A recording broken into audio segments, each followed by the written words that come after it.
نوارها از آسمان نشان می‌دهد که چگونه نیروهای آمریکایی جنگجویان را که به چرخبال تیر می‌اندازند محو می‌کنند.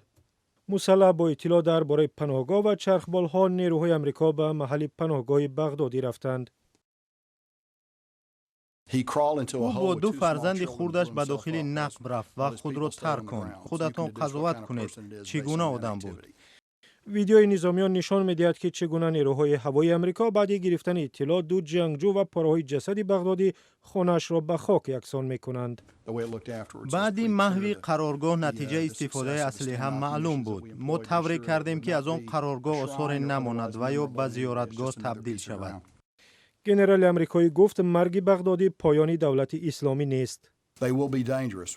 آنها خطرناک می شوند. فکر می کنیم که برای نقار گرفتن حمله های انجام می دهند. ایدئولوژی داعش باقی می ماند. باید فریفته مرگ بغدادی نشویم. ویدیوی اخیر نشان دهنده واضح عزم آمریکا برای به پاداش عملش رساندن گروه تروریستی است.